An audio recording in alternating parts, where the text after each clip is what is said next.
So you know the lines? I'm not sure about the lines. This is the 4Drive podcast powered by Tyrepower. Powered by Tyrepower. Music by the Southern River Band. Let it ride. Socials at the 4Drive podcast on Instagram. Send us a message. YouTube. All episodes on BackChat. Patreon. Thank you for your support. Merch, voice messages, Ultimate 4Drive, all over at the 4drivepodcast.com.au. I won't ask you how many now because that's just going to put you off a little bit. That will put me off. I'm only prepared for this and that's it. Yeah, it's a new one today. No Duggo. Yeah, where is Duggo? Yeah, he couldn't join us. He was over east. He's in Victoria spending the New Year with his family because we are recording this just before New Year's Eve. Yes. Thank you for coming in. Oh, there you're welcome. And yeah, Duggo's away. He'll be back next week. Yeah, he should be back next week. He's back on the 3rd, I think. Yeah. I think so. So if you want to wait for him at the airport, he'll be back on the 3rd. We're not telling you what time. Just wait 24 hours. I don't know what time. If I did, I'll tell you. Oh, that's not good. Which actually, this episode will come out on the 3rd. So if you're really quick, you might get to him. Yeah. If not, you're just catch him on next week's episode. You might be listening to this on the plane. Yeah. Anyway, how have you been, mate? Yeah, pretty good. Pretty good, yeah.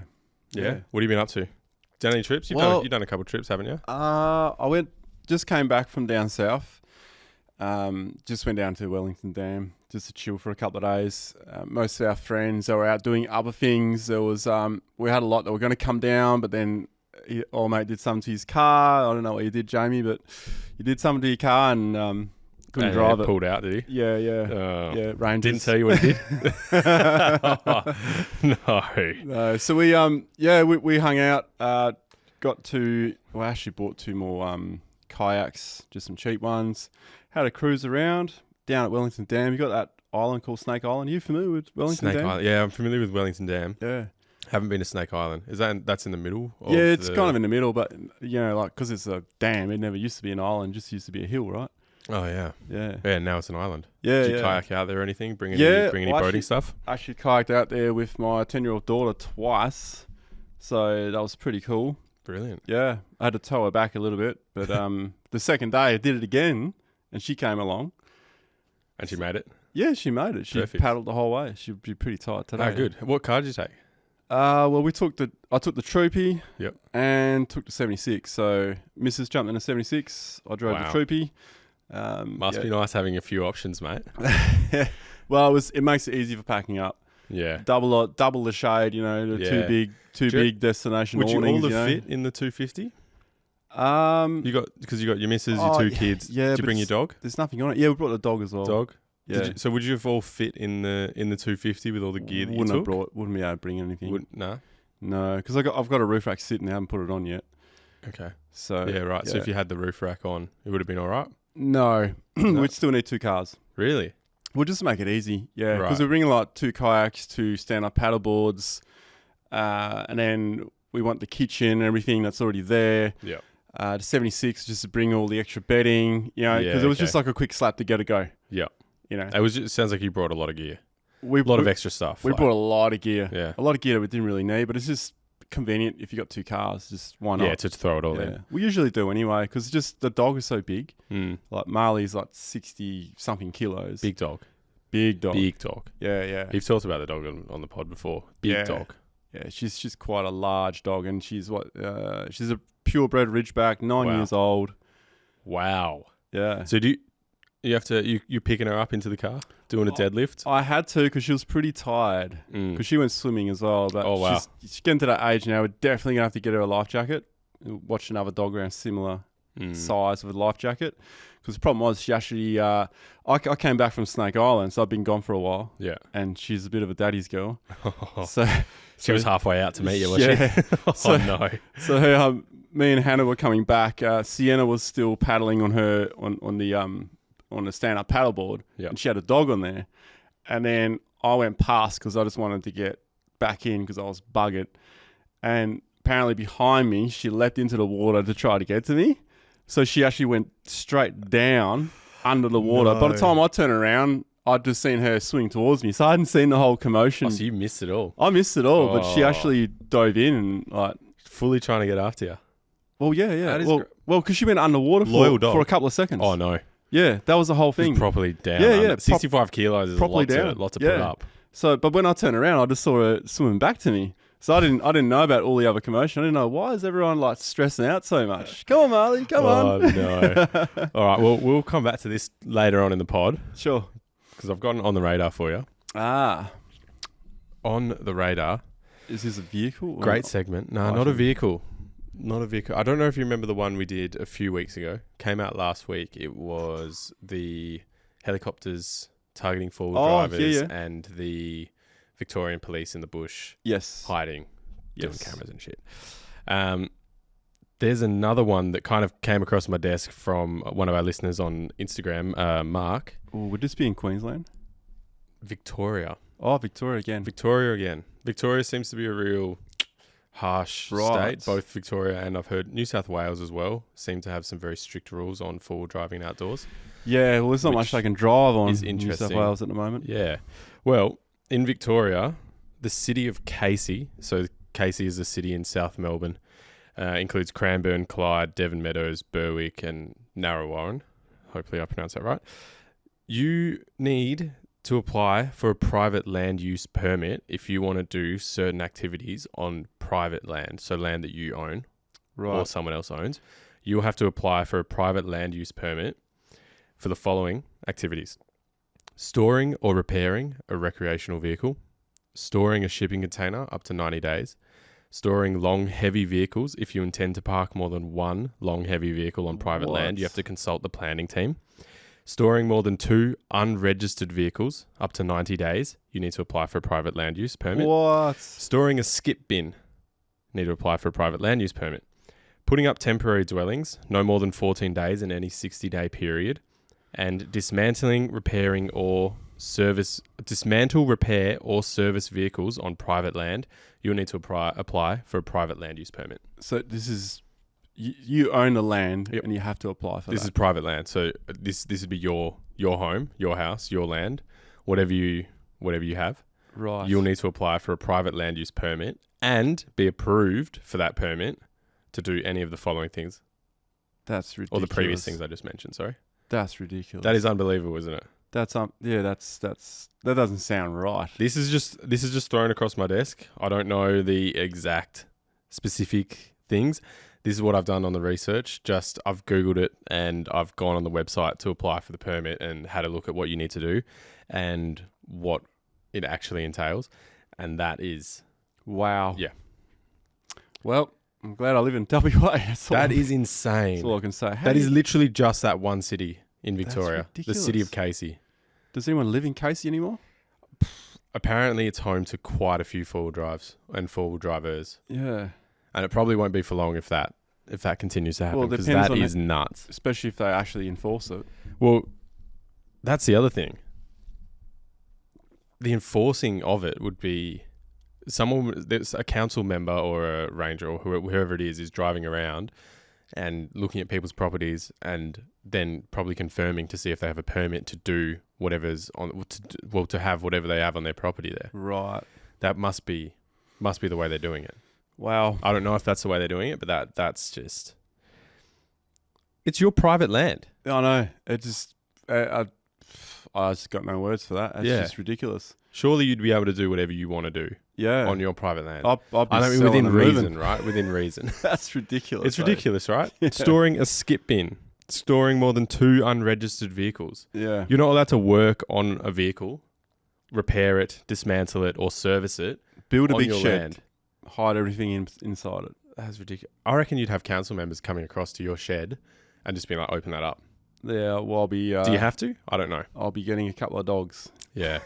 You need a few Marleys, mate. Enter at own risk. That is insane. That just came across my desk and I just thought ridiculous. That's absolutely... Yeah. Unbelievable. Like, whoever's job it is to check on that, I don't give a shit if it's your job and you're just doing it. Get another job. Like, I couldn't sleep at night if I had to do that. No. Go around and pick on... The people own the fucking land. I don't get it. No, people have paid a lot of money to live in those to live in houses. Why should they pay land tax and all this bullshit if they got to do that? Yeah, that's a whole other kettle of fish, isn't it? Ridiculous, eh? Really, really, really, really wild. Anyway, Borge up. You've gotten a bit red there. Have I? I have. It's probably the heat. No aircon. Yeah, so I thought that was... Yeah, that's just... It's one city in Melbourne, and that's it. That's all I could find on it. This doesn't seem to be happening anywhere else. So now you'd be on like, what's that marketplace on Facebook, wherever people buy stuff, right? It'd be like, hang on, before Car sales. before I buy this car, or car sales, before I buy this car, I just got to check my local council if I can have another project car. Yeah. Well, you wouldn't have project cars there. You just like yeah. What is the fun? Like the whole point is like, you know, you have like a 4-wheel drive, you have another car, maybe you're working on it, you're building something. There's so many people out there that are working on repairing, building project cars, custom cars, like whatever it is. You know, you might have a normal car, a normal 4-wheel drive that you're doing, and then you've got like an 80 series or a 60 series or a 40 series or an old GQ Patrol or something like that. Like cannibalizing parts or whatever. You can't do that. Yeah. In that city specifically, you can't do it. Yeah. Which is just wild. No, not moving to Casey. No way. Get out of Casey. Casey, change the rules, because that's... What are you doing? Yeah. Seriously. I think everyone in Casey needs to grab their pitchforks and just storm on whatever local place that is. But I want to know, if you're living in Casey, I want to know, or if you know more about this, how long has this been going on for? And have they tried to implement this in other places that, you know, I wasn't able to find? What would the fine be? That'd be interesting. That's a good one. Yeah. I couldn't find anything about a fine on it, but my research obviously wasn't as deep onto this one because it only came across the desk today. Interesting. But yeah, the fine would be an interesting one. See, I thought you were going with the angle of, because they changed the laws in WA a while ago, and now I could be very wrong about this, but they made this rule that even on stations, if you didn't have a specific permit to have people to camp on there, you can camp up to 72 hours on someone's property, no longer, because anything more than 72 hours is considered camping. I've just typed that. So I just typed that into Google. Which technically means that wherever you are, if you don't stay for more than 72 hours, you're technically not camping. Right. So if you stay more than 72 hours, you're camping. And if you stay under 72 hours, it's technically not camping. Going by how they worded it. Right. Yeah. I'd be interested to see a bit more on that. Because there was quite a few properties that you could just go in and stay at. But so this only applies to stations? Well, no, it applies to anyone with land. So even if you went to your mate's house or your mate's property, say you had a property... I've got a mate who's got a property in Lancelin. Yep. Technically, wouldn't be able to stay there for more than 72 hours by law. But no, I don't think anyone's really gonna. You know, someone will probably notice if you're staying there for a couple of weeks. You know, they might be like, "Hey, hang on, you can't just put caravans on your property." Yeah, you can't just put caravans there. Yeah. That's an interesting one. I'd like to know more about that. That's an interesting little loophole. It's like a lot of those 24-hour stops. It says you can stay here for 24 hours. But, you know. Yeah, you said the thing on the podcast a little while ago that was you're allowed to camp on the side of the road or wherever if you're 30 tired. meters. Yeah, 30 meters from the highway. Yeah. Because that's all like part of the road. Free camping basically. Yeah. On the side of the road. Yeah. You're driving somewhere. Well, yeah. Because you're allowed to pull over and sleep because they can't be like, you're not allowed to stay there. It's like, oh, what do you want me to do? Just drive tired. Yeah. Continue going. Yeah. It's like, say if your car's broken down, right? Yeah. Like Bo from Outback Cleanups. He's had a situation where he's been parked on the side of the road for a couple of days. Really? Fixing things, you know? Oh, yeah. It's like the Simpson Desert. You can pretty much camp anywhere as long as you're within 30 meters from the track. Okay. So you have to be within 30 meters of the track and you can camp there. That's fine. Yeah. Right. Yeah. Huh.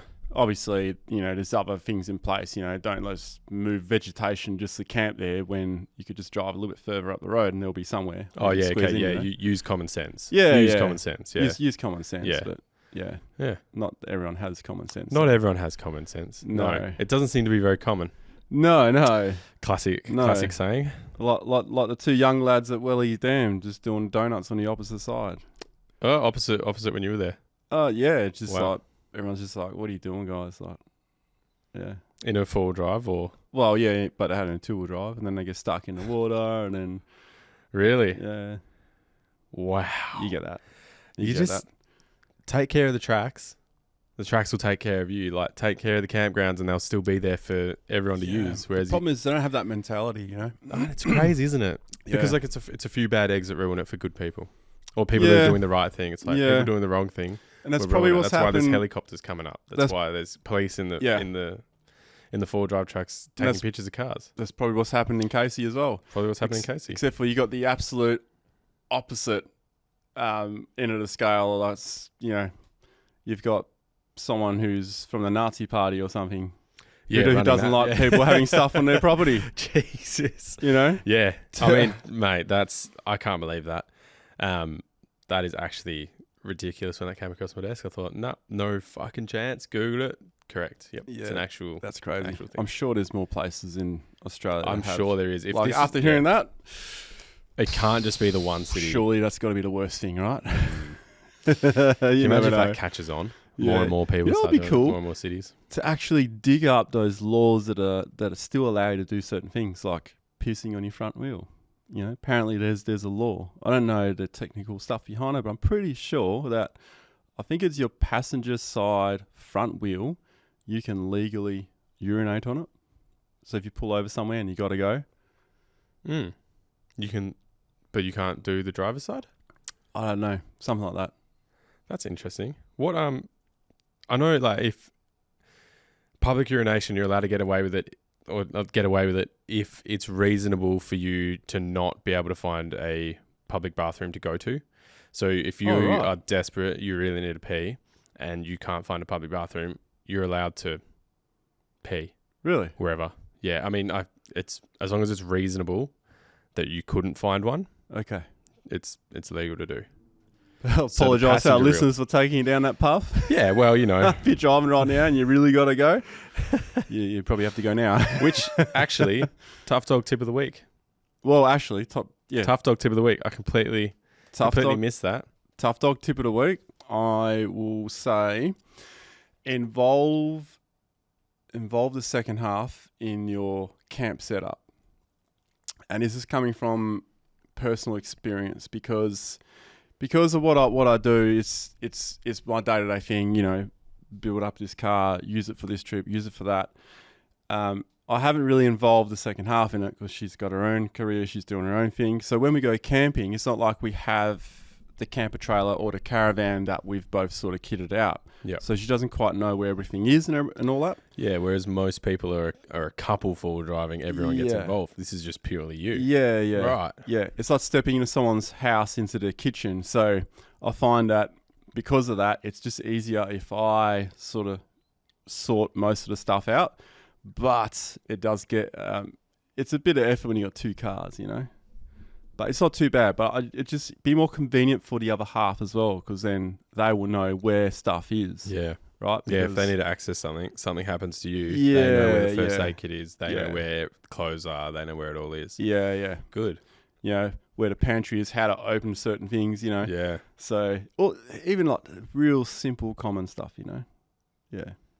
I like that. That's a good tip. That's my tip. Yeah, tough dog tip of the week. That's a very good one. I actually like that. Both be actively into how it's going to be set up, where things are going to be. Because if someone's tall and someone's short, you know, where you want to put things may not work out sometimes. Does your partner enjoy camping and that outdoorsy stuff? Yeah. As long as there's water nearby. Yeah. And amenities. Yeah. And you know, that's, you know, it's funny because it used to be flipped around the other way. Oh, because she got you into it, right? Well, yeah. I mean, I was still sort of camping, but I didn't really like going to the beach for a couple of days, you know, and roughing it. That wasn't my thing. This is way, way, way back. Yeah. And now it's, you know, it's turned the other way around. Yeah, now you prefer to poo in the bush than in a toilet. Well, yeah, I've always kind of, Oh, that's always been, okay. Yeah. All right, copy there that. we go now, toilet talk again. Copy that. Moving on from toilet talk. Oh, well, actually, let's hang around there. Okay, you got something. Because where I was, I had both cars set up, both awnings out. Okay. I needed to go. You got an awning on the Prado? No, because I had a 76. True. Yeah. Okay, hang on. So, you had the 76 and the 76, Yep, 78 and the 76. Yep, Yeah. Yep. So, because I had both awnings out and I had stuff around the cars and things, normally I'll go for a drive dig a hole in the middle of the forest somewhere, and then enjoy my view, come back. This time I couldn't be bothered closing everything, so I was like, you know what, I'm just gonna go and use the porta toilet that we brought with us, and that's when I found out that they're not made for males. They're small. Yes, they're small. Yeah, you literally cannot put your junk in it. No. It's made for ladies. Yeah. They're not ideal. Well, especially when it's like the little shallow one. Yeah. No. Yeah. Okay. What one do you? Toilet? Chemical. Yeah, toilet, the chemical loo. Big, small, real small one. Small. Yeah. We had a bigger one before, but we threw it out. Oh no. Yeah, I don't know. I don't think I've ever copped the small. It's tiny, man. Toilet. It is. Those honestly, are really small. Super small. They're made to be really compact. It's ridiculous. It's like they're not made for any male. No, but they fill up quick as well. They do, and that's why I used to never use it, because otherwise, I'd have to go and change it out. You're the man filling it. Filling it up and emptying it. Yeah. Oh no. Well, it's usually a fun family activity. Yeah. You go, whose is that? No. That's yours. That's yours. That's a big one. That's yours. Yeah. Well, I didn't use it, but I did this time. Oh no. Right. So, how'd that go? Just not well, obviously. Nah. No. Nope. Is Wellington Dam one of the places where you have to have a chemical toilet to get in there? No, I don't think so. I don't think you need to, but I just don't think it's right to just walk not far from camp and then dig a hole. You really got to go further away, because if you got an area where there's a lot of activity, then and most people don't do the right thing. No. And anyone else could. It doesn't necessarily mean most people. It's just some people. Some people don't do the right thing, but when there's so many people going there, Yeah, kind of. Yeah. Interesting. I really don't understand it. It kind of compounds, doesn't it? Yeah, sometimes when you go to a beach where you're camping and then someone's not even buried, it's really?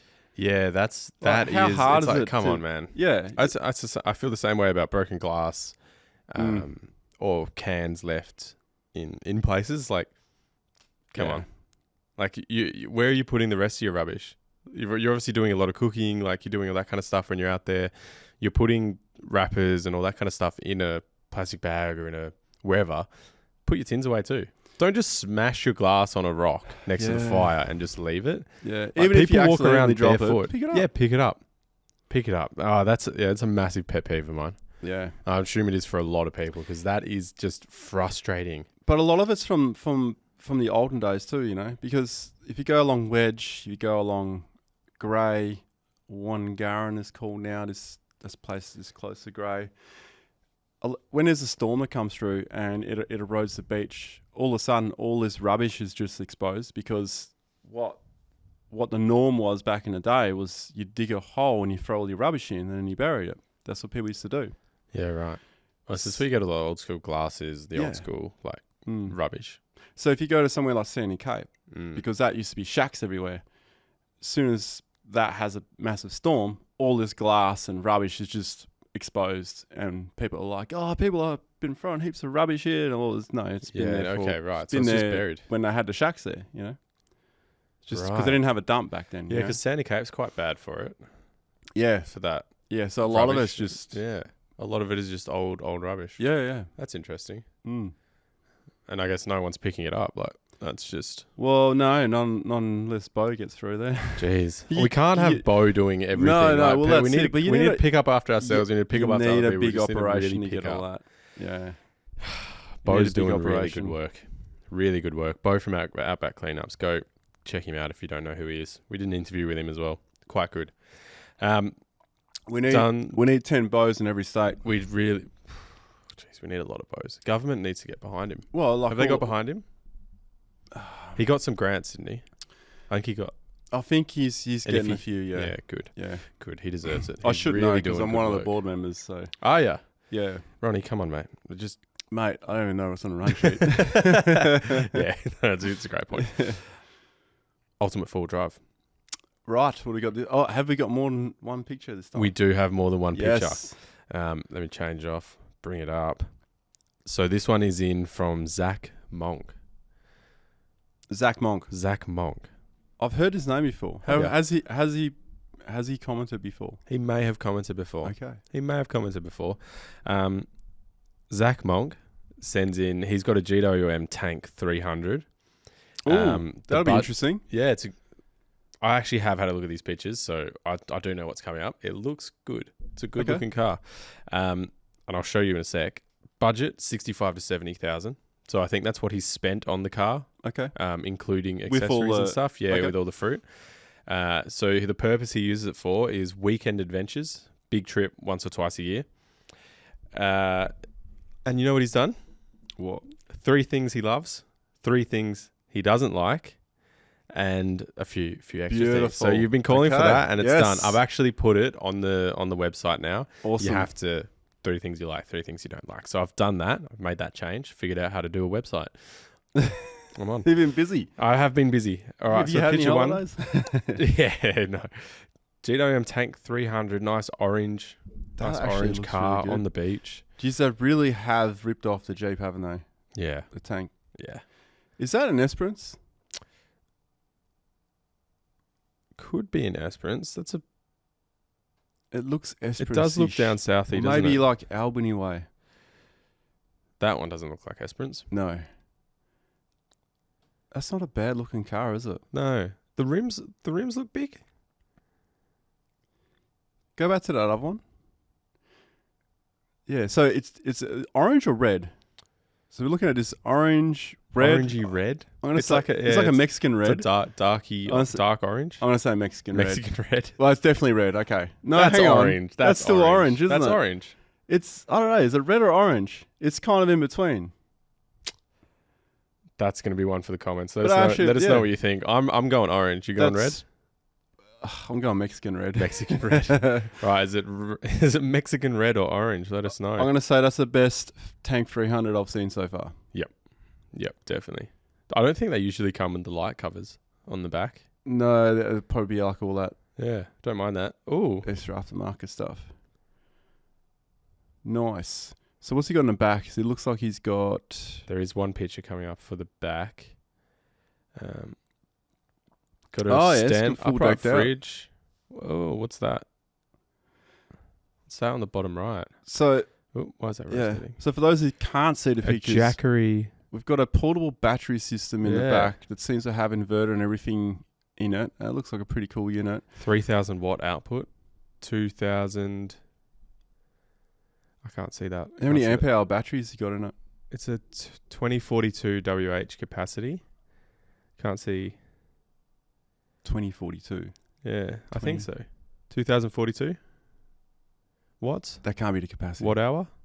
Oh, well, watt hours. Yeah, you'd have to work that out. Yeah. I'm not going to do it at the top of my head. So he's got a rather large battery box, which seems to have everything in it, which makes sense because then this will be a way more efficient way of doing your electrics without having all the other stuff and requiring a proper sparky to put it all in, like a 12-volt sparky. So it's got the drawer next to it on the left side, and it's got the upright fridge, which allows him to have the fridge on top without needing a fridge slide. So he saved probably about 50 kilos there. And the upright fridges are actually, well, from what I've found so far, they seem lighter than the chest fridge, the same capacity. Yeah, right. But you've got to know how to stack the fridge. Now, some people will say the upright fridges are no good because you can't stack it the same way, but you just got to know how to stack it. Some plastic containers, pull some shelves out, make it suit your needs. I find that all the meat at the bottom of an upright fridge is the best spot because, cold air falls down. Yeah. So the one I have has this plastic flap. It's like the crisper section.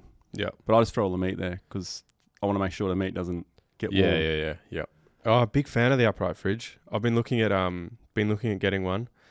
I was talking about this when I was on when me and Duggo were doing the pod towards the end of last year. Yeah? Or this year. Last season. And I was looking at the Dometic ones, but I just haven't pulled the trigger yet. The new ones are good. Yeah. They're better than the old ones because I've got the older version. The new ones. So noisy, man. Is it 2024 ones? Yeah. So because Chris got one in his troopy, I said, you enjoying your sleep at night? And he's like, yeah, it's quiet as. I'm like, really? It's like, damn it. So you've got one of the old ones that's loud as really? Yeah. Okay. Yeah, and it's gotten a bit louder. Like I noticed when we, because, we slept in the rooftop and just all night, like, brrr, Yeah. it sounded like an angle, Yeah, okay. and you're expecting an angle to be loud, because they just run forever. But, Yeah. I wasn't, You get the Dometic one. Mm. Yeah, okay. How old's your one? It's not, well, how long have I had a Tribby for? 2 years? It's like, 3 years? Yeah, 2 years. Yeah, okay. Yeah. Not that old. Yeah. Anyway, yeah. I was looking at the yeah. Dometic ones because It's also I don't know surrounded in much- aluminium though. much other. Yeah, okay. So it could be transferring the vibration, yeah, but yeah. even still. yeah, like a noise box. Yeah, Just possibly. make it a bit louder. Yeah, you get certain vibrations just get Yeah. really loud. Do you have marine carpet down on it? No, Is it No, just it's pure just- aluminium yeah, box? it's just painted aluminium. Yeah, okay. Yeah, with some bits of wood here and there, but Yeah. I have been thinking about like, I don't know, redoing that, sort of making it a bit more space efficient because I find that I'm not using all that space, but then I've got to actually use the Troopy too before I do anything. So Yeah, before. Yeah, okay. yeah. I'd So yeah, I like this I setup. like this. I like it. I do. I like the upright fridge. It looks like he's using the minimal space really well. Mm. No gull wings. I assume they don't do gull wings for I'm for sure. tanks. I'm but sure they would by now. I mean, there'd be someone. that would be something cool. I like to see on there if they do it.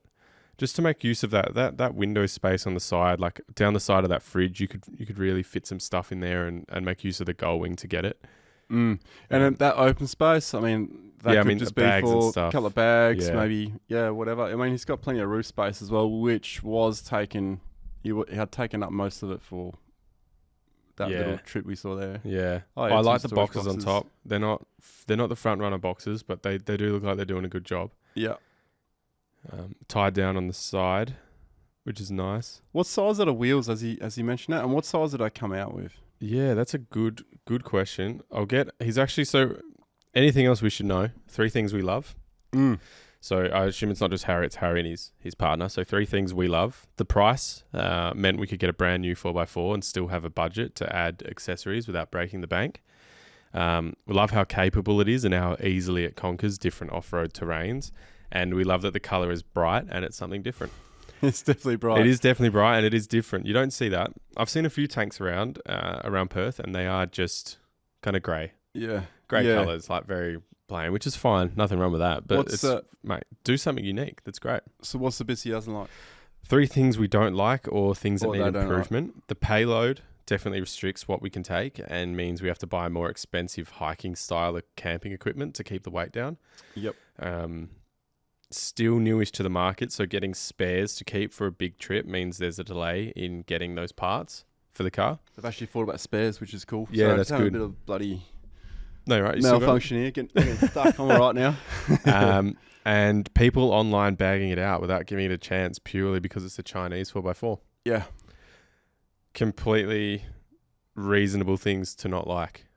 The payload, yeah, that'd be annoying. Yeah. I don't know what the roof load limit is on a GWM. What I will say is try not to get caught up in what people's opinions are about cars, because most people that have an opinion about a car, they've never actually driven it. 150 kilos is the roof They load. wouldn't know. Oh, well, it's a pretty good roof load. Yeah. Prado's only got Better than the 100. 250. Better than the 80 series. Also yeah, only I 100. heard that. That's good. I mean, that's good. And I mean, the thing with the 4-wheel drive is... You wouldn't want too much more on the roof anyway. No, you don't want too much more than that. 150's great. Yeah. Most of the trips we do, predominantly beach driving and touring of the southwest. Elite, like it. Tried to keep as many of the accessories from companies that are West Australian based. Elite, local. Tracklander roof rack, super fit seat covers, black label drawer systems, Sandcat suspension from West Coast Suspension. Haven't heard of Sandcat before, that's new. And Okay, so they haven't really gone like cheap on all the stuff in the car, so I reckon they've done pretty well for... looks like they've done pretty well. And the Was wheel it bag 70 from Camper's Choice. 70k they spent on it? 65 to 70. 65 to 70, the whole lot. So Mm. what's the car worth though? That's a good question. The Tank 300, brand new Tank 300. I'm gonna guess Have a guess, because we've actually done this before. 45, 50. Oh, 46,490. Okay. $269.90 depending on. Yeah. Now, had I on what not you seen the car, not seen all the extra accessories, I probably would have said something more like 55 or something. Yeah, 60. Yeah. Yeah. Jeez, you get a fair bit of car for that kind of coin, don't you? But this is what I like personally about the Chinese cars and like these cars that are coming in. They're cheap and they get people into forward driving at a good price range, and you don't have to keep it for long. You just drive where you want to drive with it. You don't go too hard. You don't try and break anything. Like if you're not going with spare parts and all that, you don't need to rock bash and really send it, right? Like you can just go to the beach. You can go to these tracks where it's your car's going to handle it if you put the right stuff on it. And you get into the game. You get into full driving and then you go, okay, this is what I like about this car, but this is what I want in my next car. And you go for a different car. Like maybe you end up wanting a Patrol with a V8 engine in it and all that kind of stuff. Or maybe you just want something like a Prado where it's a bit bigger, but it still keeps you on that. More than twice the money. Well, yeah, it's more than twice the money, but yeah, but it's good, right? Like most people who buy a brand new car aren't going to go out and thrash the shit out of it either. Because, they're reluctant to even put a scratch in it. Well, yeah, they're not you. They're not going out breaking the door on the Prado in the first I wasn't attempt. trying to do that, but yeah. But it happens. It happens. It happens if you take it where it needs a bit of protection. Yeah, where you're testing it. Yeah, it's a bit different. But yeah, otherwise, most people buy a brand new car wouldn't go and try and scratch it. Smash it. Yeah, but I like that it's affordable. You can get all this stuff on it. But it's not the type of car you buy if you're planning to do like the canning stock route or things like that. That's where I'll say. Yeah. Okay. Yeah. Just because of the reliability and the parts just because it's not known, but it's not known as a car for that task. I mean, there's many cars I wouldn't buy to do the canning stock route with, and some of it's not just because I don't think it'll make it. It's just because I don't know the car. I don't know what the weak points are in the vehicle. Yeah. Like, what do I bring spare? Yeah. It's more about the unknown over the car itself. Yeah. Okay. Yeah. I mean, that's fair. Mm. That's fair. I mean, for Zach and his partner, I guess, like, if they've been driving this car for a while and they want to take on the canning stock, that's how you get the trust of the vehicle. Like, that's how you get it. Yeah, that's how you get the trust of the vehicle. Yeah, exactly, but it's like, I wouldn't take the brand new Prado, the first series of this batch, and go straight on a canning stock route, like, a couple of weeks later. It doesn't seem like the smartest thing to do. Yeah, you're kind of asking for trouble. Unless you've got a big backup support behind you to, somehow get this car out, because any new car could be problematic, because you just don't know. Yeah, that's true. You just don't know. You don't know. That's a good point. You know what so I've just been looking here. I like the rear rear tire cover. I don't know how to say. Yeah, I was looking at that early on. Double pouches on the side. Well, it looks like double pouches on the left and then one on the right. And it looks like there's actually... I don't like it. Sorry. I did like it, but I thought... Sorry, you go. Yeah, it looks like the back wheel comes stock. Like, like the Ineos has got that bin in the back? It looks like it has that too. Looks like a similar bin or something. Oh, yeah, little handle there. Well, yeah, it just looks like there's like some kind of container there or something. Yeah. What... Could that be like your recovery gear, like your jack and stuff? Oh, what do you mean, like inside it? Yeah, inside. I don't know. Could that be the... Don't think it'll be there, but I don't know. It could just be like a storage bin, like they did on the Ineos. But see, they flip the wheel around because it's got such a positive offset, meaning the dish is right out to the edge. So you spin it around and mount it, and then you got this hollow section. Yeah, and that's where they put the... that's where you put the... Yeah, okay. It's a pretty clever way. Sorry. I did like the rear wheel cover, but now I realised I actually prefer having the pockets on the front rather than the side. Yeah. I think it would be cool if it had the pockets on the front and also on the side. Oh yeah, because you have a few more. Add to it. Yeah, you just like get a few more. Yeah, one thing I don't like about bin bags is how they freaking mount to a car. They always put a strap on the back, and you got to somehow try and clip it on the back, and then try and tighten it, and then you don't get it tight properly, and it flaps in the wind, and now guess what? It's hitting your paintwork, it's chafing at the paint behind your tire. Yeah, like put the clips on the freaking outside of it.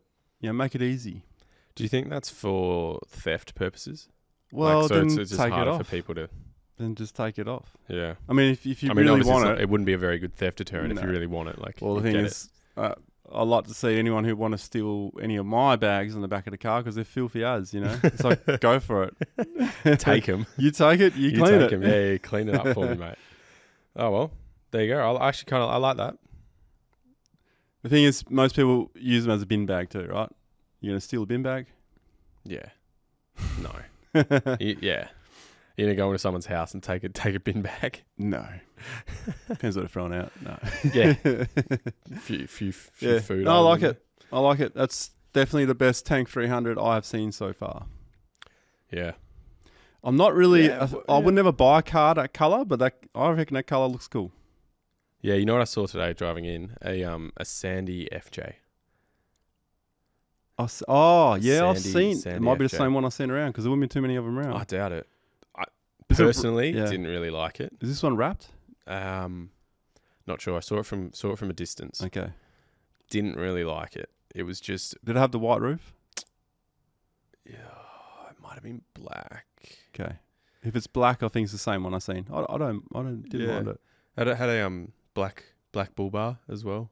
Like a nice looking Yeah. thick bull bar on the front. Yeah, just didn't like it. I just didn't like the sandy. Like the sandy, I just felt like it didn't fit that car. Beauty's in the eye of the beholder. Exactly right. It's a personal opinion. Yeah, that's it. What else is there? No, that's it. That's it. Ultimate four-wheel drive. Send some more in. We do have a couple more over the next few episodes, but if you're keen to just Tell us how show many off your car. Ks as well. How many Ks is done? I'm just going to be adding to this website. I'm just going to be adding more and more Oh, and look, more. the more information you can give us, the better. Yeah, that is true. And if it's too much, we just won't read it all, right? Yeah. We just pull That's out, true. pick out the relevant stuff. I mean, yeah, it's true. It's a good point. I do like this segment though. I love looking at everyone's cars that get sent through. Yeah, it's like looking through someone's drawer, that's right? cool. Yeah. Yeah, it's like, oh, that's an interesting thing. It is Yeah. a bit like that. A bit like looking through someone's drawer. It's like, oh, didn't know you were doing that. That's interesting. Yeah, didn't think about that. I wonder what we're going to get next. Do you want to guess? Because I know what's next. Oh, really? Yeah. Well, we could do them Because we've got a few more. Like I'll just do them. We do one at a time, and okay. we've got a few emails in the Yeah. Well, on the don't back. tell me. Don't tell our listeners either. No, I won't tell you. Yeah. But you want to have a guess? All right, I'm going to guess and say it's a Toyota Hilux because there's so many Toyota Hiluxes out there. Interesting. Yeah. I don't know because I can't see it yet. But Okay. Yeah, are people still voting on that? no. Okay. Duggo has to eat the chili. Okay. Yeah. It was a weird one because you know what I did? I forgot what the actual vote was for. Like it was the car for Duggo. Yeah. It was, what car do you think Duggo should buy? And I just put, what car would you buy? Oh, So that's where I stitched him up a bit there. Oh, that's stitching him up. But it's I fine. think we need to redo this. Nah, we won't redo it. You just want to see me. Nah, yeah, I do because he gets away with everything. I got a bloody tattoo of a wheel nut getting picked up by a UFO. It's great. Don't hate it, but Duggo gets away with a lot, and he deserves to eat this chili. So You'll never forget about that road trip, will you? no, I never will. It was a good road trip. Yeah, I actually bloody thought good about that road the trip. other day. I was like, yeah, like the real standout ones. It'd be cool to get like the Gun Barrel Highway. I really, really enjoyed that trip, and I was like, I do want to remember that one. You could get a gun barrel with your Well, I was 76 thinking series going over I it. was thinking like the shape of the track or Oh, yeah. something. Yeah, I don't know. Yeah, well, we won't get into tattoo talk, but I like that. That's a good little, And then it's a good little thing. Have like the location sort of Yeah. dotted on there. Be like what F1 drivers do when they win their first race. Some of them will tattoo the tattoos. track Yeah. on themselves. Yeah, or like if you Well, it's win. usually dead for the team principal or something. Yeah. Yeah. Oh, Daniel Like Ricciardo. in and, that, yeah. Was it who was the McLaren guy? Zach, whatever. Yeah, Zach yeah. Brown. Zach Brown. He had to, because he did that bet, and there was the guy at Renault before that. Yeah. He also Cyril. Yeah. Cyril something. Yeah. Cyril something. Yeah. Yeah. You're right.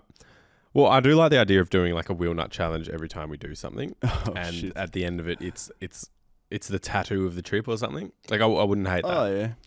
Yeah, as long as you there boys, is a whoever it is doesn't pick something terrible, like Duggo's idea of me getting a tat on my nuts, like on my actual nutsack. I don't like that personally. Yeah, it'd be hard to show that one. Yeah, but like, not that you wouldn't want to. Like, I don't care about. I'd show someone. But I just wouldn't want to get it done. You imagine the swelling, the pain. Like, you'd have to knock me properly out. Yeah. Yeah, and it wouldn't look the same after a while. No, it wouldn't. Can you imagine? Yeah, I got this tattoo commemorating the trip. Oh, is it? Can I see it? No, you can't see it.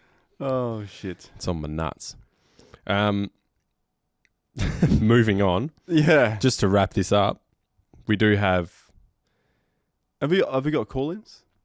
We do have a couple of messages. Like voice calls? No voice calls. Oh, get on a voice call. Yeah, no one seems to want to send in a voice message. It's fine. I don't mind. Well, it just seems to be in the holiday season. Yeah, it is. It is the holiday season.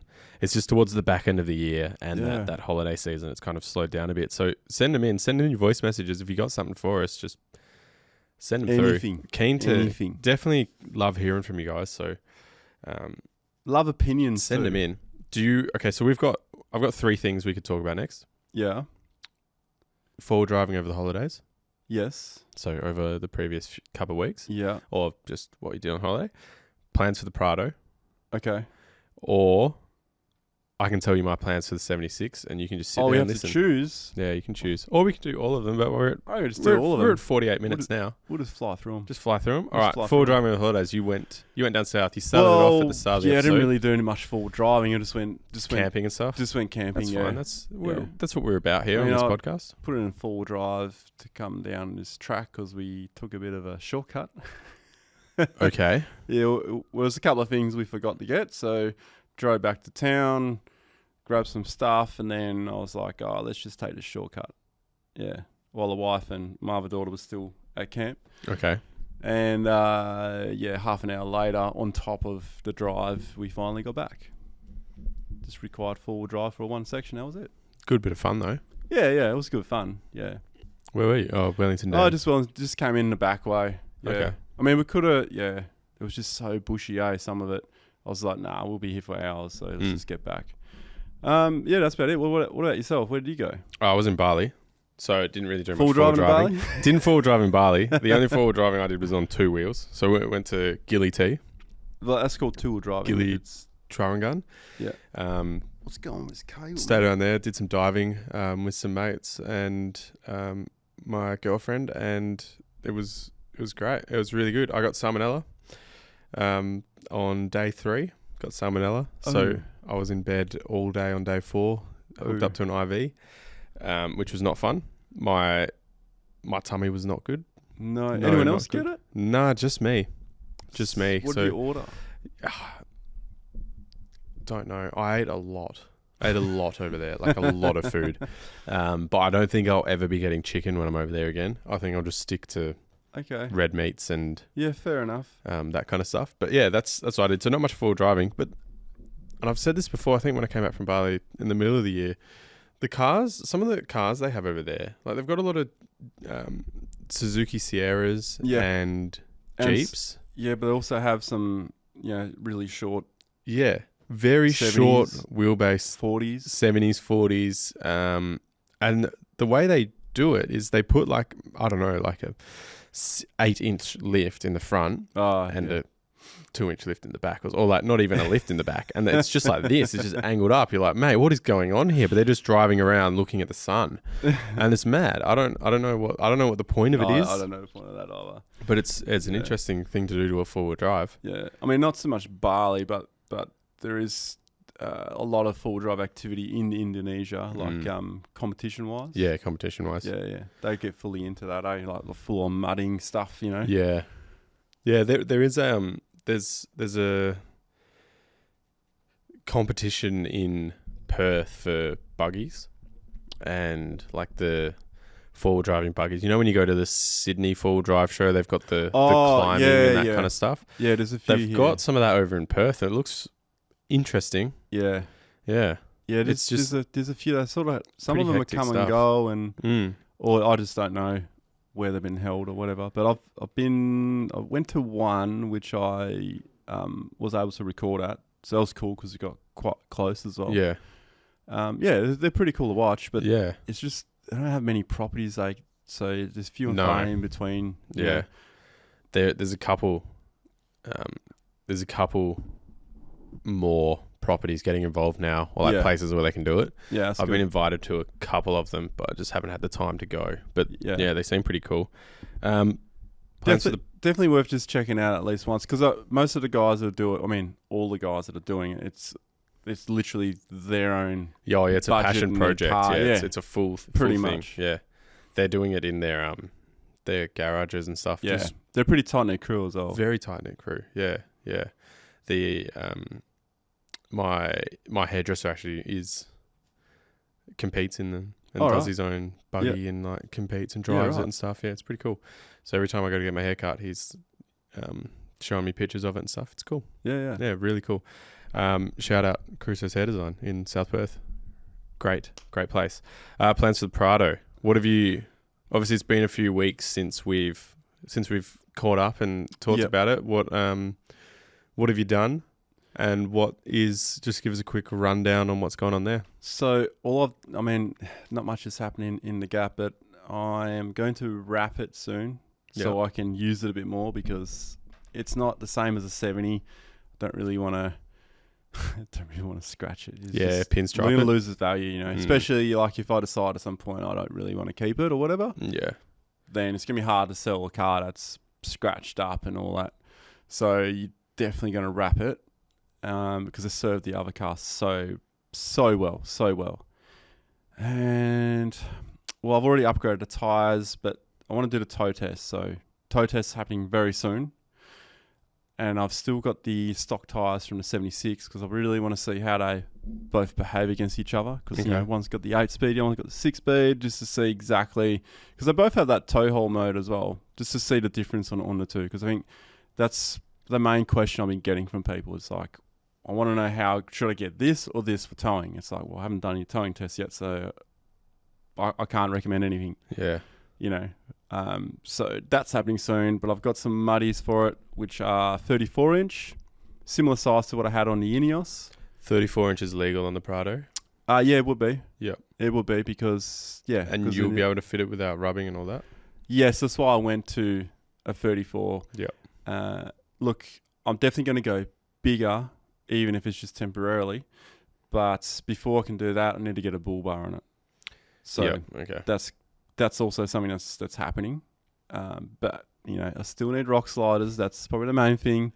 And I don't know, I've got to figure out something to do with the back to get more fuel capacity out of it. But that's a step I'm going to cross a bit later. Definitely going to get something on the roof, because we've got the roof bars. So just going to do like a simple roof rack. Just, run in the mill, slap it on top, just so I can actually carry more stuff. Mm-hmm. You don't have a brand of roof rack that you're going to go for? I've already got a front runner one sitting in the workshop. I just got to assemble it. It's quite small, and it utilizes these two clamps that sits on the bar. Oh, so you did go. You went the front runner because you were debating whether. Well, this is a really short one. Yeah. Right. Okay. So I found one that was really short that just sits. They can sit on those, the rails that are there. Otherwise, you would have had to drill into the car, right? Not drill into the car. Would have had a floating leg on the front, and it would have covered the sunroof as well. Right. And the thing is, it's got a sunroof. Am I going to use a sunroof? Probably not. But why put a roof rack over a sunroof when you can only have 100 kilos on a roof, which is going to restrict me of putting stuff on there, right? So I don't want to put too much on the roof. How does that go with the awning? Or the awning will probably have to be like a simpler awning or a shorter awning. Okay. So like you go like a King's one maybe or something like that will just fold straight out. Maybe like I think a 180 should fit on it. Okay. Yeah. But I don't think I'll go to simple. I mean, I've got a simple awning sitting in the workshop at the moment that I had on temporarily on the other car, on the 76. It's just one of those XDM. Yeah, straight out ones. Yeah. 180. 180s are decently heavy. 20 to 30. Come out like that. Yeah. Yeah. Yeah, because Rafa was talking about he's maybe thinking about doing like a shorter version or something. Okay. I know that he's gone a full length roof rack. So Rafa from Destination 4 Drive. Destination 4 Drive. He's put the big awning on his. Mm-hmm. He's got a 250 as well. Yeah, he's got the Correct. exact same colour. Right. Wow. Yeah. Yeah, he did send that through actually, didn't he? He was going to get a graphite, but they said to him, look, you can have this one now. And then he's like texting me, should I get this one or should I get that one? And I was like, mate, you do you. You do what you want to do, yeah. I don't want to influence you on whatever colour you get, But white doesn't show up too many scratches as much. Like you look at the troop, definitely won't if you wrap it. Yeah. No, definitely not if you wrap it, yeah. I think he's going to do the same, actually. He's going to wrap his... Is he just following you just one step behind at each process? No. Like, oh, Ronnie, what do you think about this? Are you going to do that? Like, no. I'll test it out and we are you're comparing, the guinea pig? We are comparing notes, though. Okay. We are comparing notes. Good, because there's a few people who've got a 250. Have you chatted to anyone else who's got a 250 and got their thoughts on it? No, I haven't. And I've passed a few people who have a 250, and while they're waving at me, I apologise, not waving back. I'm looking at your car, and then I realised last minute, oh shit. Oh no. So there's already a 250 wave happening. Well, there's a few in Perth now. I think every time I get in the car, I see a 250 Prado. Yeah. There definitely is quite a handful out there. But I didn't see one when I drove south. Didn't you? Came back. No. Because I live down south, and when I drove down to Wellington Dam. Yeah, right. Yeah. Didn't see a single one. Nope. Wow. Nope. I saw I saw a few around. There's definitely quite a few. I saw a nice graphite one. Yeah. Yeah, I like the graphite on it. Looks really good. Yeah. So I've been because I got the white one. I'm looking at all these other colours, and I'm like, I can't make up my mind if I was going to get a colour which I would get. Yeah, which one? Because they all look okay, but none of them are like, yes, Yeah, this is the one. This is the one. It's the graphite for me. Yeah. The graphite for me just really, it's appealing to the eye, like locks you in straight away. It just kind of, looking at you like, whoa, I don't know, it's like cuts out a lot of the other things going on with the car. Yeah, okay. But then with the graphite one, I've only seen a GXL. I haven't seen the altitude, because that will look different. Yeah, I don't know if I've seen an altitude one around, but yeah, definitely the GXLs and the GXs. Yeah.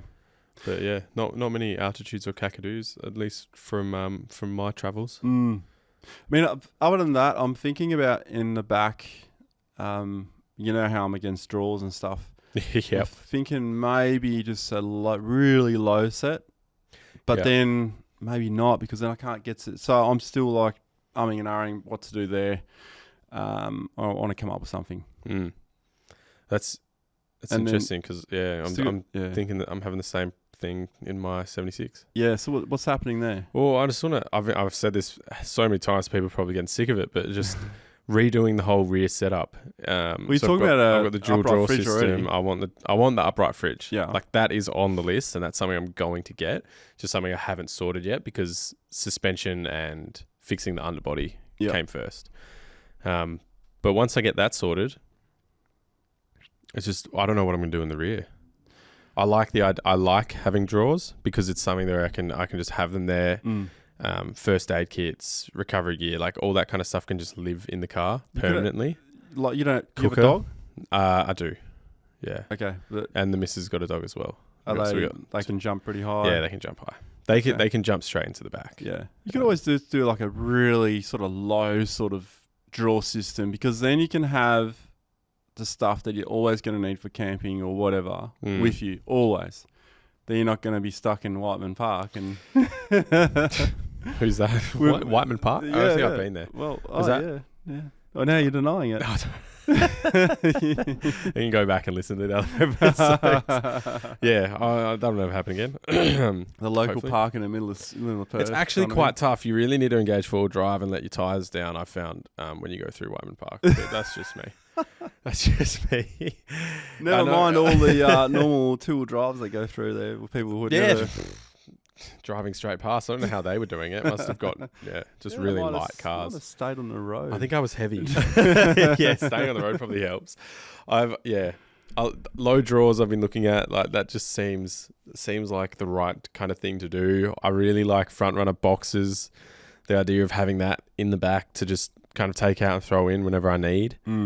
And cleanliness as well is something that's on my mind. Like with drawers, you get a whole lot of dust and like I don't know, food scraps and stuff that kind of fall down and go under the drawers, and they just live there for years. And that is on my mind. Where I'm just like, okay, that annoys me. So this is where I would suggest, because I don't like the runners and all that, because they get sand in them, they get dust in them, and then you lose the ball bearings, and it's just fucking pain in the ass, and sometimes they get rusty. So if I was going to do drawers, I would go with like a nylon slidey sort of thing. So have like a nylon that can slide on, but make it so you can maximize the width of your drawer, and you're going to reduce the weight as well. Right, with nylon. Well, if you don't have the runners, yeah. Yeah, okay. Yeah, because you could build a nylon into the drawer somehow. You don't need much, just just a little bit. Just a little bit. Just so it slides. Yeah, just so it slides, and then you just need something to stop it at the end. I know a lot of them do like this sort of stretchy bungee cord thing or something that is like a restrictor. It stops it so it can't fall out. But you won't be able to get it as far out as some draw runners. You can get them all the way out, right? Yeah. The thing is with draw runners, you're adding a lot of weight, and that's where most of the weight is in draw systems. Draw runners. Yeah, and then like you're losing like 25 mil on the sides. Okay. So if you're losing like 12, 15, 18, 20 mil, depending on what type of wood you're using, material you're using. Yeah. You add that with that, you're losing a bit of space, you're adding a lot of weight. Yeah. Well, the other thing I don't like as much about drawers is you have to open both barn doors to access one drawer. Wow. Depends how you design it. Okay.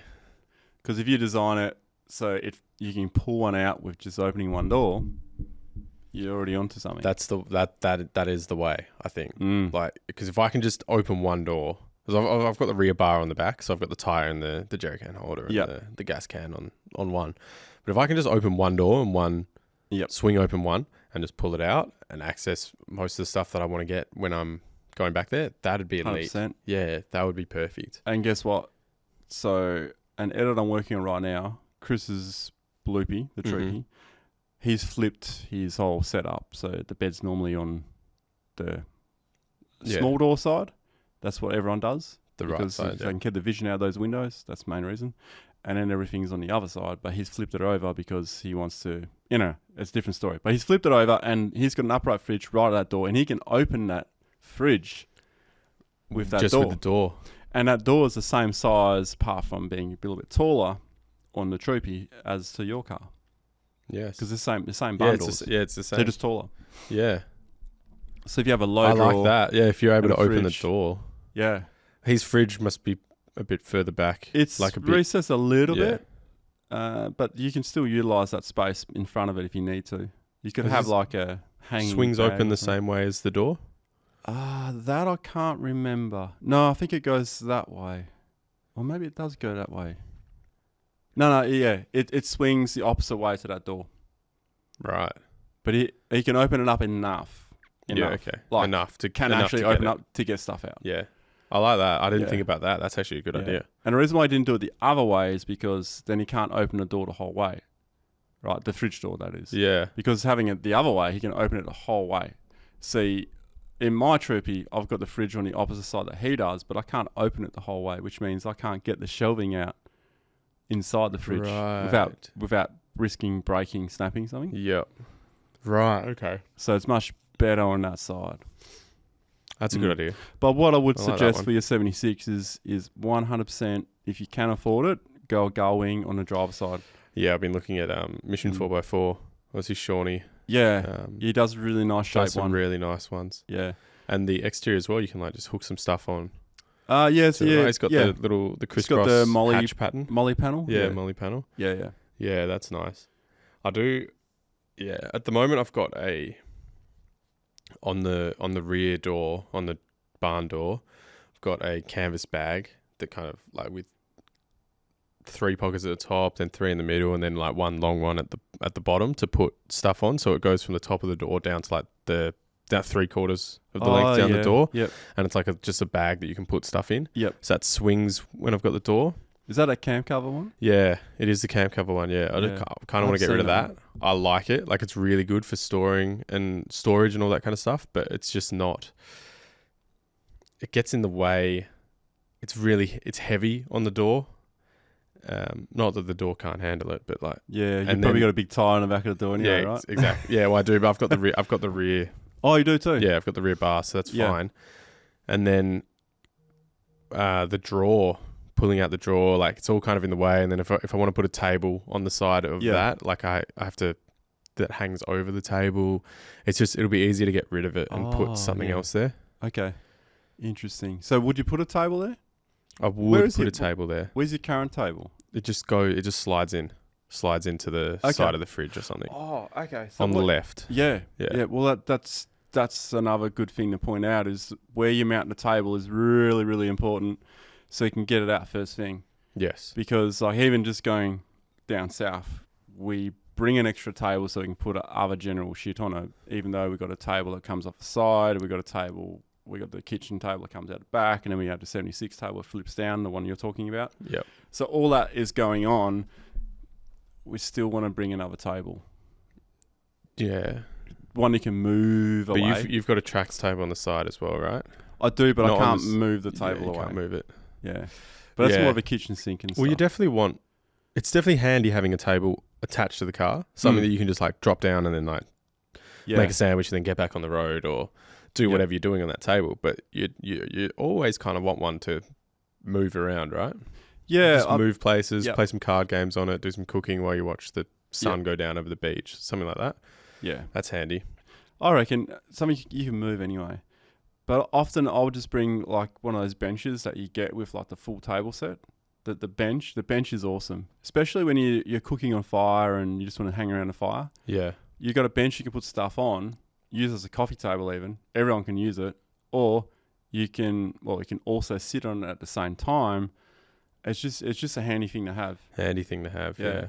So if you don't want to bring a big bulky table, you can just bring one of those little benches around. But I've been wanting to design a little table that just ticks all the boxes for ages, and just having at a time. I do really like on your Troopy the pull-out table. The pull-out, and it just kind of folds in real compact from the left, from the passenger side, and it just pulls out all the way. Yep. I like that. Yeah, that's really cool. It's really good, and I'm confident enough to even use a cleaver at the opposite end and chop things. Like I wouldn't cut through chicken bone, obviously. I mean, it should be able to take it, but after a while, that board's probably going to snap. Yeah, it's a strong board though. Strong board, yeah, but jeez. Yeah, so I generally try and slide it in like about 200 mil. Yep. Then it's almost indestructible. Yeah, that's fine. But having it sitting in 50 mil, you can do it, but I prefer not to. Risky. What's on the right side, on the driver's side, the driver's side barn door, you got the table that gets recessed into the door and folds down, and you got the storage compartments in there. I do on the 76, but not on the 78. Not on the 78. But you got it on the 76. And you don't have drawers on the 76 either. No, I don't. That's just because of the dog. So I can't use that table and pull out a drawer. Well, that depends. I mean, you can and you also can't. Explain that. Well, you can have a drawer of stuff that you don't need when you're at camp. Yep.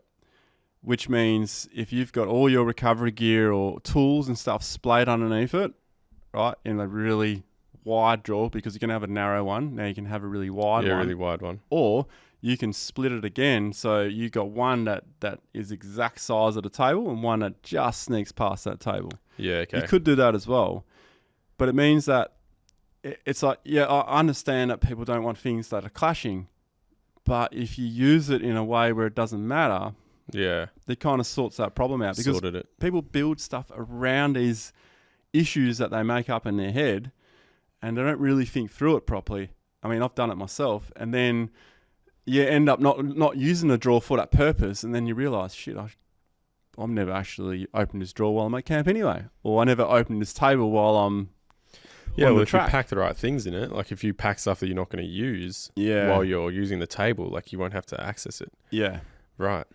So what True. Chris was saying when we were discussing his bloopy build was, I said, what are your top 3 things that you will say to people with setting up a car? Because he's just gone through this process. And his second thing was the gear that goes in your car. The gear that goes in your car is just as important as the entire build. Right. So you mean the gear that like lives in your car, or the gear that you lives put in your when car? you camp? Yeah. It's got to Right. be, you know, whatever your principle is. It doesn't have to be specific gears. Whatever your principle is, like if you live strictly by each item's got to do more than one thing, or 2 things, or whatever, then that's your principle. But if that's your principle, build that into your build. You know, make it work for your build. If you want to get into all this small, tight-fitting hiking gear, factor that into your build. Yeah, that has to be part of it. Yeah, but you also have to make it adaptable, because the other thing is 2 years from now, as we know with LED lights and stuff, no one wants HID lights anymore because LEDs can outpower that now. Things change all the time. Same thing with hiking gear. A lot of the hiking gear, they're now starting, only just now are they starting to adapt it to the full drive market. So you're finding lightweight gear you wouldn't use for hiking, but you'd use it in a full drive. So they're merging those 2 principles. Yeah, right. So they're making hiking gear specifically for kind of four-wheel driving because they know four-wheel drivers are buying it. Yeah. But they're like, oh, we can make it better. Yeah. Yeah, cool. They're factoring in for that because it's not just four-wheel drives. It's also people who travel in vans all around the world, you know? Yeah.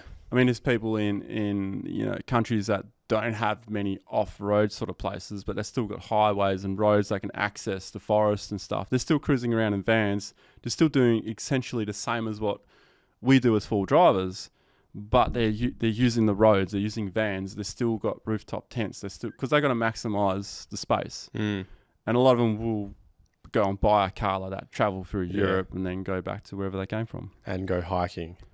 Well, yeah, they might go hiking as well, but then they'll have a separate hiking pack. Yeah, okay. Right? But then they might actually use the same gear inside the car. But if you do that and then you want to go for a hike straight after, you got to sort all your gear out again. If it was me, I would have a specific bag for that, which would have not much in it at all, and then the rest would stay in the car. Yeah, true. Yeah. Yeah, that's a good idea. I like the idea of hiking gear in the way that it's compact and it folds down real small. Yeah. And you can utilize all that kind of stuff. But sometimes that's appealing to me. It is the unappealing thing is the price. Well, the price and you know how like you pack gear.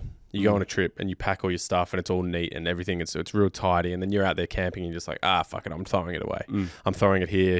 And then you just end up all over the place. With hiking gear, I feel like it's hard to keep it compact. Yes. The same as when you I totally left. agree. So this is where I'm saying like they're doing things that kind of work. Yeah, that work both ways. Yeah. Which I like that. Yeah. That's something that appeals to me. And what I mean by that is like having your knife, fork and spoon in this sleeve that magnetizes. Yeah, to something. Because it's just you can put your shit anywhere you want. Yeah. You don't need that when you're hiking. No. You know, you're not hiking through a metal forest. No. Just clip it to a tree somewhere. Yeah. Be interesting. That's actually, it's given me a fair bit to think about there. And then a few ideas that flip through. Yeah, your lighting as well. Lighting is something that I don't have a lot of. I have a lot of it on the front of the car, driving lights, a lot. Yeah. But yeah, work lights and stuff. Yeah. I want to do an electrical system in the back. Okay. So I do have a few things that I've bought from a couple of years ago. Some Red Arc stuff that I've got prepped, ready to go. I just need to get a battery. Probably a lithium one, like a slimline, something that'll fit somewhere compact. I just need to redo the back. Yeah. Redo the back, plan it out, like have some small drawers, maybe a larger one, and then one that'll slide out, and then some front runner boxes that can go in. I can throw in and out whenever I need. Yeah.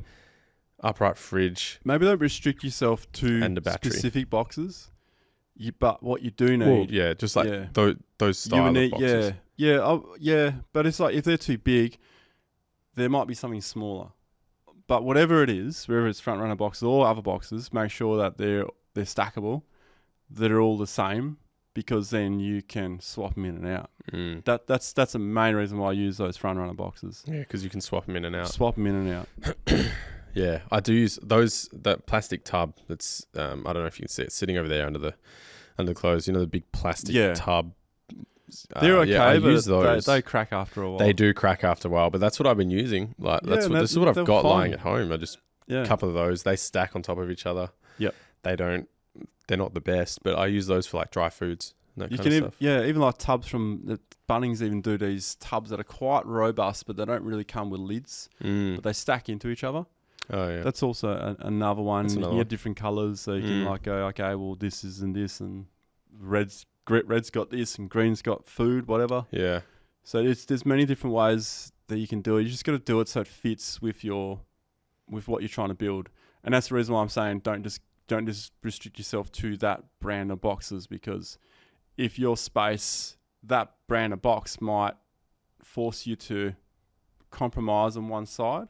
Yeah. So if you really want the space to be proper, like size X, yep, and you've got Y left over, but the box doesn't fit into Y, then find something else that does fit. Yeah, well, as long as it fits. As long as it fits. I'm not too stressed on what box it is. I mean, the front runner boxes, you boys have given them quite a good name. So something of that kind of quality and build and something reliability, I guess, would be something that's light, would be good, and can retain that structural integrity. Yeah. Probably it's quite good. Those boxes are great because they're super strong. I can use them as a step. I can do anything with them. The only thing is you do have to have enough space to open the latches, which means most of the time you got to take it out. But sometimes you just want to get in there and get something. You can't always do that to it. Yeah. Well, yeah. So that's where you might have to think outside the box. So you might have, literally speaking, you have two of those boxes stacked so tight and neat, then have some other type of bag or something on top that you can just reach in and get things, because everyone's got stuff that you always want to get to straight away. Whether it's a screwdriver, depending on the type of car you have, whether it's your knife because you need to open some bags or whatever. Yeah, cutlery, have something, lighters, whatever. Yeah, have something that you frequently use. Yeah. Could be a head torch, could be anything. Yeah. But talking about your lighting, definitely, I don't know if you want to wire lights on the outside. I find those lights are sometimes too bright, but you can get lights that magnetize and you can hang off things and you can magnetize anywhere in your car. Mm-hmm. And because you have a 70 series, the whole thing's a big chunk of metal. Yeah, it is a massive chunk of metal. Yep. So I've got these lights that I'm using now. They weren't as useful on the Grenadier because half the car is aluminium and only the structure was steel. So they wouldn't magnetize everywhere. But on the 76, just magnetize anywhere in the car. Yeah, okay. This is any car, any light that has a magnet on it. Yeah, it's good. Yeah. You've got, on your Trooper, you've got that LED strip light that goes across the top of your barn doors. Yeah, so I've got hangs down, so you got they turn orange and... Well, they go red and white. Oh, red and white, sorry. Yeah. So red is, to me, red is just, it's really important. Yeah, it's anti-bug or something like that. All right, it's away. It's anti-bug, but I do use lights that don't do red. Right. And they're on the outside around the car because if I need light, I actually need something that gives me a good colour. Yeah, okay. Yeah. But when it comes to where I am going to have lights on most of the time, they got to have a red function. So if I'm cooking something, it's hard to see if it's sausages are done or steak's done. I just quickly flick on the white part of it and go, yep, it's done. Turn it off again. Turn red. Yeah. But so those are the PDP ones. The 2 foot one, the 600mm fits on the big barn door, and the 300mm one, 1 foot fits on the small door perfectly. So that's why I got them on the Troopy and the 76. Yeah, okay. And those you could literally, if you didn't want to have them permanently wired, you could literally just disconnect them as well, like that. Yeah, okay. And that's what I've got on the awning. Oh, okay. Yeah, because Rafa, he puts hardcore lights on his awnings that do white and amber. I They come with the awning, or wish I did he red just as puts well. it on? Yeah, well, he sells them with his awning. Yeah, nice. Well, if you get the option, Yep. and then there's like 2 arms, just not all the arms, but just the 2 important arms. It gives you enough spread, gives you heaps of light. Yeah, and you can dim them as well, which is that's good. That's the good thing. Yeah, dimming is very handy. Yeah, so you can get that amber light and dim it right down. But as you pointed out in that other episode, doesn't matter what light it is, only red. Yeah, only red. Yeah. That was an interesting one, wasn't it? It was, yeah. Because people mark it as the bug light, the yellow bug light. The only reason why it doesn't attract as many lights is because it's not as bright as the other settings usually, right? Yeah, pretty much, yeah. It's like, see, there's more bugs at that one and that one. And you're like, yeah, that one's brighter. That one's. That was definitely a good little bit of research there. Yeah, that was good. Not to. Yeah. Cool. I actually thought you were about to tell me that a red light doesn't. It's like, am I imagining no bugs around? Yeah, red light actually doesn't work. It works. It works. It does work. It's the it only does frequency. Work. Yeah, it works better. Still will attract doesn't them, illuminate, but it works a lot better. Yes, 100%. Definitely handier. But you can also get super bright red, and halogens. that's still going to attract. Oh yeah, you got to have it dim. Yeah, it's got to be the right one.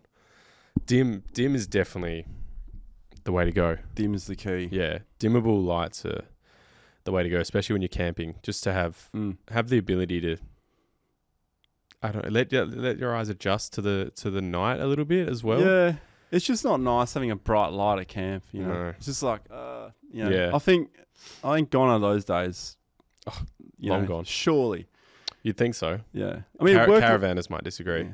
Work lights are okay for in the bush, or you're actually working, you're unloading the car. Like when we drove back last night, there's 4 of us unloading the car. I did put all the bright lights on the troopy. Yeah, that was handy, but around camp, you don't want that. Yeah, but that was at home. Yeah, that was at home unloading it. Yeah, at the factory unit. Yeah, yeah. Which, I mean, you're not worried about attracting bugs there. Well, no, there are no bugs there. Yeah. So when you're out camping and you've got all those bright lights on, especially you're in unloading, you're camping and stuff, like you'll get a lot of bugs. Yeah, like midges. Yeah. So if you can keep the lights dim 100%. and red and attract less bugs when you're trying to camp, set up and stuff, that's the way to go. That's just that's it. But also have a decoy light.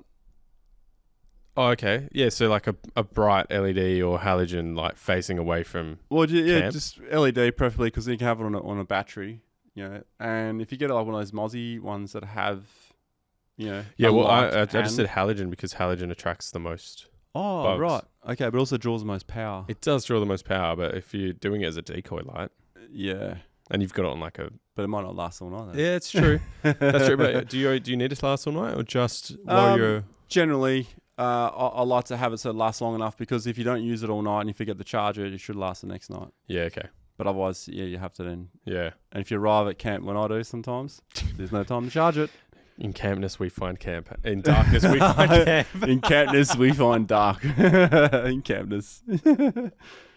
I never heard that one before. No, that's just a complete slip up from me there. We have been going for an hour and a half. Have we? Ooh. Yeah, we have. I hope people have stuck around, because that was actually that last bit was very interesting for me. Yeah, I found the last bit was probably the best else. of this podcast. I have a lot to think about there, and I've got a few ideas now, kind of popping into the head. The more I'm thinking about it, goings are. But also, don't overthink it. No, too. But goings are definitely something that I want to have. Like the problem I have with the 76 is I don't have a roof rack on the top, so I'm not throwing anything on there. I've got the rooftop tent. Yeah, I can put stuff on top of the rooftop tent, but you don't want to. Don't really want to. You shouldn't really need to. And I need to have tie downs on top of it as well. It's just, it becomes more of a hassle than what it's worth. Yeah. So a lot of weight. Yeah, a lot of weight. And chairs don't fit in the back, like the rear of the car, because it's obviously such a short What do you use your back seats for? Back seats I don't use for anything, so I'll throw the chairs and anything long in there. And like clothes. But it does restrict you to just 2 people in. Exactly. So that was what I was next going to say. Is like you're restricted if you want to take 3 people. You kind of you're really pushing space there. You are, and that's where it becomes difficult for people who have, say, 2 kids, even 1 kid. Yeah, exactly right. Which is like, let alone the thing 3 people kids. don't think it, let alone 3. It's like the thing you don't think about when you buy a wagon is like, yeah, maybe the back's not long enough to fit chairs, table, or like whatever else you're putting in there. It's a small space. That's where you got to compromise on things. You do have to compromise on things. That's where, like, I think if you have a family and you get a 76, you don't get a rooftop tent. You get a roof rack, and you just carry swags and you put the chairs on top. Yeah, or a camper trailer. Because I mean, if you go camper trailer as well, but if you go swags, if you're trying to keep it just car, the whole roof's gonna be full of your swags. Oh, it is. Yeah. You know.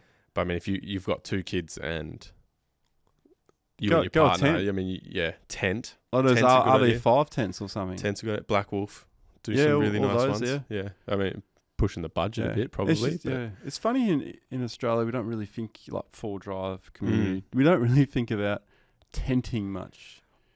I can definitely say when I was talking about that just then, until you said tent, didn't come across my mind.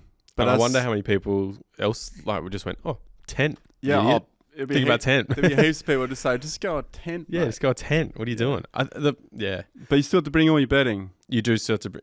So you could go all the inflatable stuff, but that's pretty expensive. It is. All uncomfortable if you go to cheap stuff. Oh, dude.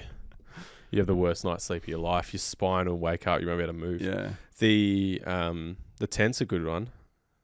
I think the problem people have with tents is the setup time and the setup of the actual tent. Like it can be seen as a pain. If you're a family and you've done it a couple of times, you'll fly through it pretty quick. Yeah, I think it's just the frustration effect of tents. Someone's not doing something right. You're yelling at the missus is yelling at you. Kids are getting in your way. It's just that's the thing. The first one that yells has lost the argument, right? Yeah, immediately. Unless but it's we're all going to lose our cool yeah. sometimes, right? I don't know. Can you ever win against your missus? I personally probably can't. I don't want to go there. Yeah, it's all good. She doesn't listen to this anyway. Yeah, that's true. The tent's good. I've got a Black Wolf tent, and I can set it up pretty much by myself. It's one of those one person, really good. Anyway, tents are good, but like with mine, if I want to have 3 people in the car, like it becomes very difficult to bring chairs and that kind of thing. Easier to forget stuff. I find with a swag, everything's in there. You just gotta make sure you'll know if your sleeping bag's in there or not, because it's either really fat or it's really thin and it fits in a bag. Yeah, exactly right. Yeah, and it fits in a bag. And you can probably sometimes leave your pillows in there. Pillow, that gets me a lot. I actually saw something really cool. It was a trick for rolling up a swag really tight. A vacuum seal in a factory? No, that is a really good trick though. If you have a factory on hand, go do that. It was, on the corners of the swag, you got those the middle rim bits and the pins. Yeah, you can. Someone attached and I wish I could give credit to this because I can't remember who it was, but. You attach a PVC pipe or a wood bar or something across the end of that. Yeah. You can get it really, really tight. Yeah, because you're not having the... Yep, exactly right. Especially if it's a double swag. Yeah, so you screw it in or whatever you do to get it in there, PVC pipe, a bit of long wood or metal or whatever, probably something light preferably, and you can roll that up really, really tight. And... the main thing is if it's a double swag or a king or a big daddy or whatever you've got, you can do it as a solo job. Yeah. You don't need 2 people. Interesting. That's almost a tough dog tip of the week right there. Yeah, but I would also make it a metal pole. Are you okay? Because you could then use it to start a fire with. Oh, right. Okay. The next morning you can flare it up again. Yeah, you can use don't need to bring your... But if you've attached it to your swag, blower. You can't. Yeah, but it's only if it's rolled up. Because once you roll the swag out... drilled it in, or you've attached it with a nut and bolt or something to the swag. I wouldn't do that. I'd just make it so you could take it off. Yeah, okay. Yeah. Oh, so you would like roll it up and then unclip it and then like slide it out. Yeah. Use it for something else. Yeah, okay. That's good. I don't mind that. That's actually quite good. Yeah. That'll be the way to go. That's the way to go. Even if you can integrate it into your swag, like if it's one of those other poles, I don't know. Yeah. Now I'm thinking too much, but all right. Any swag designers out there listening to this? There's a bloody good idea for you. That's a good idea. Yeah, because I should bring a copper pipe for. Do ya? Yeah, for that. Oh, literally just for starting the fire in the morning. Yeah. Yeah. Right. Yeah, just to, or even if it's not going too well, you just get the coals going a little bit. Get it going. Yeah. Huh. You're not waking everyone up with a blower. Yeah. Yeah. Plus with a blower, but just even like the electric ones, Yeah. But even with a blower, I get carried away sometimes. Are you in people's swags, like blowing them to wake up? No, not that. I'll just blow the fire a bit too much. Yeah. Okay. Send it. Well. Yeah. I think. Oh, we got to answer a question at least, right? Is there a question? Give me 2 minutes while I load back into this. That's a long this time. run. Just stall for 2 minutes. That's enough time to pull over your car and then go for a whiz. Or maybe you're hanging around camp right now listening to this. It definitely is. Just picturing where people would be. Did you see, just quickly, just while we stall for a minute, we'll do a quick chat. Did you see any of the cricket? Oh, I don't watch the cricket. No. Unbelievable test series today. I enjoy playing the cricket. I don't watch it. Really, really good. Yeah. Very, very good episode. Not episode. Yeah. Really good episode of the cricket today. Yeah, it was really good. Okay. No. Okay. So who are we playing?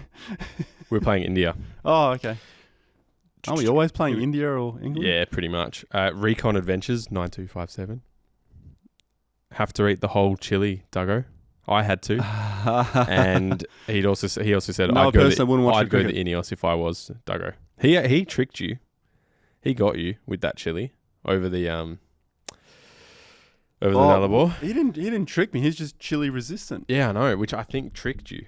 I think it did. I think he got you on it. He was like, you're like, oh wait, it wouldn't be that. It can't be that bad. Yeah. And then you had it. Because I used to think I could eat some hot stuff, and it always used to burn me, but I was like, wow, it's just the poker face is just next level.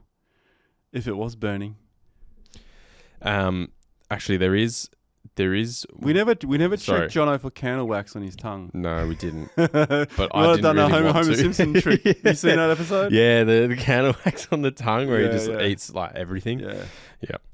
The would that work? So this is a question or a statement, I guess, from quite a few of our listeners on the 4,500 kilo towing capacity Ford Ranger Super Duty. If you remember that, we said the 4,500 kilo towing limit, you had to have an MR. No, it was if the car had a GWM of 4.5 ton. You have to have a MR. Yeah. Right. If it can tow more than that, I don't know what that will be, but I wouldn't imagine that you could tow that much with a car that weighs less. So for a 4,500 kilo car, you can get away with a C-class license on it. So is it above 4,500 kilos? Yeah, above 4,500 kilos, you would need to go to the next license. I think it's MR. Yeah, MR. And then HR Medium after rigid. that. So you can just have a C-class license on that. Yeah, but anything you need a HR for, you wouldn't be full driving in. No, you wouldn't be full driving it anyway. Non-commercially. There was a little bit there. That's actually it. That's actually it. I'll save the rest of them for when Duggo's back. Roger that. And let's get some call-ins. Let's get some call-ins. Yeah, do.the4drivepodcast.com.au. You can send them in there. We've got a section. Just send them in. I'll try and remember to share a link. Yeah, we'll just put it up somewhere. I guess we just need to get a bit more traction on it. Yeah. Yeah. Miss hearing the people's voices. All, anyway, should we wrap it up there? Yeah, I think so. Wrap it up there. Thanks for tuning in. Thanks for listening. And sticking with us on this hour and a half ride with no... Powered by Tyrepower. Powered by Tyrepower with no Liam Duggan. Hopefully I've filled in all right for him and we don't lose a lot of listeners on it. I feel like I keep slumping down on this couch and I keep like... You've definitely... I'm just looking at... You've definitely sunk down a lot further than when we started. Yeah. Just keep adjusting. I did. I sunk down as well. Anyway, that is... That's Music it. by the Southern River Band. That is, we are the 4 Drive Podcast powered by Tyrepower. Socials, the 4 Drive Podcast on Instagram. Send us a message. All episodes on BackChat. You can watch us over there on YouTube. Patreon. Thank you for the support. Really appreciate it, guys. We'll have a giveaway coming for you soon. And merch, voice messages, and the Ultimate 4 Drive. Send them in on do.4drivepodcast.com.au. Ow! See you later. Catch you later.